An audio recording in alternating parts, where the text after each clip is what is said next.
अस्सलामुअलैकुम वरहमतुल्लाहि वबरकातुहू। Dear students, आज हम मिड टर्म का तीसरा सबक पढ़ेंगे। हम दो अस्बाक पढ़ चुके हैं, अकायद और सीरतुन्नबी सल्लल्लाहु अलैहि वसल्लम। आज जो हम सबक पढ़ेंगे वो है नमाज, जो आपकी किताब सफ़ा नंबर 32 पर है, पेज नंबर 32। सबक नंबर 8 फ़िक़्ह में हम नमाज पढ़ेंगे। सबसे पहले मैं आपको इसकी पूरी एक्सप्लेनेशन दूंगी। हमारे पास जो अरकान इस्लाम है वो हैं कलमा, नमाज, रोज़ा, ज़कात, हज। ठीक है, इसमें हमारे पास जो नमाज है वो हम में और काफ़िर जो हैं, जो गैर मज़हब हैं, जो अल्लाह ताला को नहीं मानते हैं, तो उनमें और हम में जो सबसे बड़ा फ़र्क है वो है नमाज का। हम नमाज पढ़ते हैं और वो लोग नमाज नहीं पढ़ते। ठीक है, तो नमाज का क़यामत वाले दिन सबसे पहले हमसे नमाज के बारे में पूछा जाएगा। ठीक है, तो अरकान इस्लाम में मतलब सबके ऊपर अमल करना बहुत ज़रूरी है। जो उस पर अमल नहीं करता तो वो मुसलमान नहीं होता। ठीक है, नमाज जो है वो दीन का सतून है, नमाज मोमिन की मेराज है। ठीक है, नमाज हमें बेहयाई और बुरे कामों से रोकती है। ठीक है ना, तो अब हम नमाज के बारे में पूरी एक्सप्लेनेशन करते हैं। ठीक है, अब अल्लाह ताला ने हमें बहुत सी नेमतों से नवाजा है। हमें पैदा किया, हमें सेहत दी, जिस्मानी एज़ा दिए, जैसे आँखें, नाक, कान। ठीक है, रहने के लिए घर दिया, खाने पीने की बेशुमार चीज़ें दिए, माँ बाप बहन भाई दिए हैं। सबसे बढ़कर अगर हम देखें तो अल्लाह ताला ने हमें मुसलमान बनाया। ठीक है, एक मुसलमान घराने में पैदा किया। ये भी बहुत बड़ी बात है कि अल्लाह ताला ने हमें मुसलमान बनाया, हमें सीधा रास्ता दिखाने के लिए आप सल्लल्लाहु अलैहि वसल्लम को भेजा और कुरान पाक नाजिल फरमाया। ठीक है ना, अब इतनी सारी नेमतें मिलने पर हमारा क्या काम बनता है, मतलब हमें क्या करना चाहिए? हमें अल्लाह ताला का शुक्र अदा करना चाहिए। देखें, जब आपके लिए कोई इतना सब कुछ करता है, अगर आप देखें आपके बाबा जब आपके लिए बहुत सारी चीज़ें लेके आते हैं तो आप उनको थैंक्स करते हो ना। तो इसी तरह बाबा को जो ये सारी चीज़ें मिलती हैं वो उनको कौन देता है? अल्लाह ताला देते हैं। ठीक है ना, आपको हर एक चीज़ कौन देता है? अल्लाह ताला देते हैं। ठीक है ना, तो इसीलिए शुक्र अदा करने के लिए हमें चाहिए कि हम ज़बान से शुक्र अदा करें अल्लाह ताला का, उसके तमाम अहकामात पर अमल करें, उसकी इबादत करें। अल्लाह ने हमें इबादत का तरीक़ा हमें नबी पाक सल्लल्लाहु अलैहि वसल्लम के ज़रिए सिखाया है, जिसको नमाज कहते हैं, और कुरान पाक में नमाज को सलात का नाम दिया गया है। ठीक है ना, तो अल्लाह ताला ने हमें बेशुमार नेमतें दी हैं, तो इसके लिए हमें अल्लाह ताला का शुक्र अदा करना चाहिए। मतलब देखें, जब हम किसी से मिलने जाते हैं तो पूरी तैयारी मतलब पूरी तैयारी से हम जाते हैं। ठीक है ना, और हम इस बात का ख़याल भी रखते हैं कि कोई भी किसी भी चीज़ की कमी ना हो। ठीक है, जब आप कहीं पर जा रहे होते हो तो आपकी मम्मा कैसे आपको नए कपड़े, नए जूते, परफ्यूम और आपको बिल्कुल सेट करती है, सबसे पहले साफ़ सुथरा करती है आपको। ठीक है ना, और आपको प्यारे से प्यारे कपड़े पहनाती है ताकि आप बहुत अच्छे लगो। ठीक है ना, तो इसी तरह जब हम अल्लाह ताला के सामने खड़े होते हैं, जिसने ये पूरी दुनिया बनाई, जो हमारा मालिक है, जो हमारा खालिक है, जिसने हमें पैदा किया है, तो जब हम अल्लाह ताला के सामने खड़े होते हैं तो क्या हमें किस हालत में खड़ा होना चाहिए? मतलब हमारे कपड़ों का पाक होना बहुत ज़रूरी है। हमारे कपड़ों का पाक होना, हमारे जिस्म का पाक होना, नमाज़ पढ़ने की जो जगह है उसका पाक होना, नमाज का वक्त होना। वो नमाज का वक्त ना हो, हम तो बग़ैर वक्त के तो हम नमाज़ नहीं पढ़ सकते हैं ना। इसी तरह नमाज की नीयत करना भी बहुत ज़रूरी है। और दूसरी बात, किबले की तरफ मुँह, मतलब जब हम जय नमाज़ बिछाएं तो हमारे जो जय नमाज़ का जो रुख है वो किबले की तरफ होना बहुत ज़रूरी है। ठीक है ना, मतलब जब हम नमाज में अपने रब के सामने हाज़िर होते हैं तो हमें चाहिए कि हम अदब से हाज़िर हों और नमाज शुरू करने से पहले तैयार होकर जाएं। इस मतलब इसके लिए हमें इन बातों का ख़याल रखना बहुत ज़्यादा हमें ज़रूरी है कि हमारी हर एक चीज़ बिल्कुल अच्छी हो, बिल्कुल परफेक्ट हो। हम जब अल्लाह ताला के सामने खड़े हों तो बहुत अच्छी हालत में खड़े हों, ठीक है ना। अब देखें जो लोग नमाज़ पढ़ते हैं तो बाज़ लोग बहुत स्पीड से जल्दी जल्दी नमाज़ पढ़ रहे होते हैं।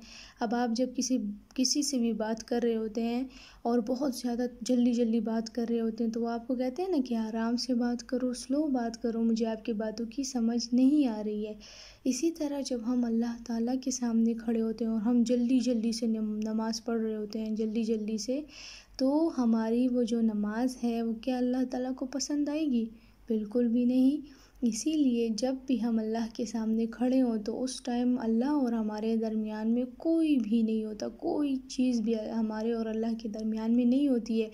और अल्लाह ताला हमारी नमाज का एक एक हर्फ अल्लाह ताला सुन रहे होते हैं, हमारी हर बात को सुन रहे होते हैं। जब हम अल्लाह ताला से दुआएं मांगते हैं फिर अल्लाह ताला उन दुआओं को कबूल करता है। लेकिन उसके लिए ज़रूरी क्या है कि जब भी हम अल्लाह के सामने खड़े हों तो सही तरीके से, अदब के साथ, तमीज़ के साथ, साफ़ सुथरी हालत में हम अल्लाह के सामने खड़े हों, ठीक है ना। अगर आप लोग नमाज़ नहीं पढ़ते हैं, अभी तो आप बहुत छोटे हैं, तो आप जो है अपने आप में नमाज़ पढ़ने की आदत डालें, नमाज़ सीखें और किसी भी बड़े के साथ खड़े होकर रकातें सीखें कि कितनी रकातें होती हैं।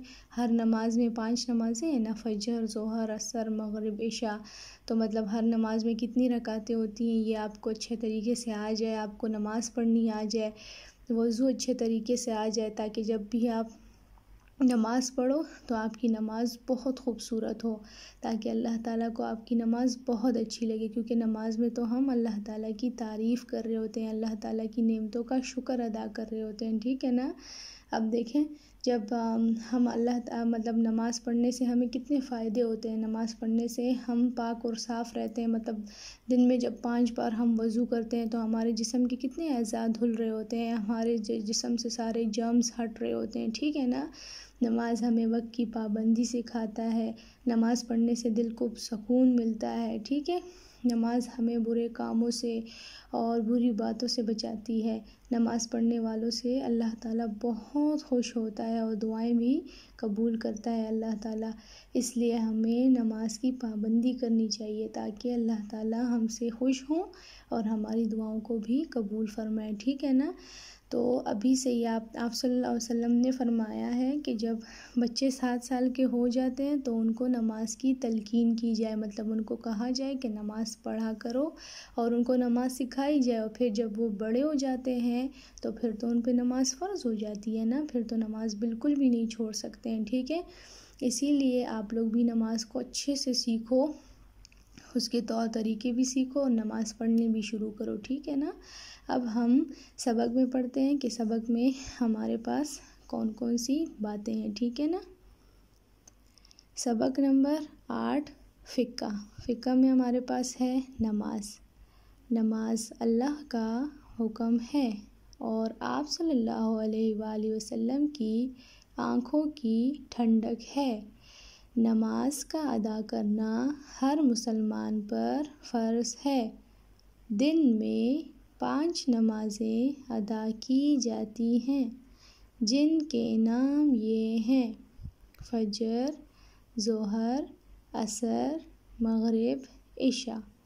प्यारे बच्चों, जब मस्जिद से अज़ान की आवाज़ आती है तो इसका मतलब ये होता है कि नमाज का वक्त हो गया है।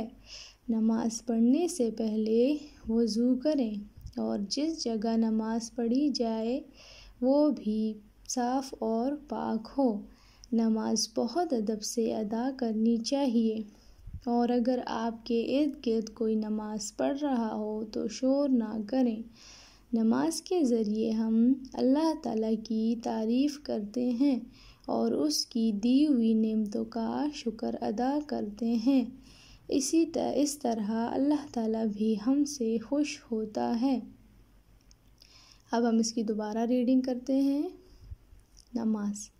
नमाज अल्लाह का हुक्म है और आप सल्लल्लाहु अलैहि वसल्लम की आँखों की ठंडक है। नमाज का अदा करना हर मुसलमान पर फ़र्ज़ है। दिन में 5 नमाज़ें अदा की जाती हैं, जिनके नाम ये हैं: फजर, ज़ोहर, असर, मगरिब, इशा। प्यारे बच्चों, जब मस्जिद से अज़ान की आवाज़ आती है तो इसका मतलब ये होता है कि नमाज का वक्त हो गया है। नमाज पढ़ने से पहले वज़ू करें और जिस जगह नमाज पढ़ी जाए वो भी साफ़ और पाक हो। नमाज बहुत अदब से अदा करनी चाहिए और अगर आपके इर्द गिर्द कोई नमाज पढ़ रहा हो तो शोर ना करें। नमाज के ज़रिए हम अल्लाह ताला की तारीफ़ करते हैं और उसकी दी हुई नेमतों का शुक्र अदा करते हैं। इस तरह अल्लाह ताला भी हमसे खुश होता है। हमने इसकी रीडिंग भी कर ली है, एक्सप्लेनेशन भी कर ली है और उम्मीद है कि आपको इसकी अच्छे से समझ आ गई होगी। अब आप इसकी रीडिंग ख़ुद भी करें, इसको पढ़ें ताकि आपको रीडिंग भी आ जाए। इंशाल्लाह नेक्स्ट वीडियो में हमारे पास जो दूसरा काम इस सबक से रिलेटेड होगा वो हम करेंगे। तब तक के लिए अल्लाह हाफ़िज़।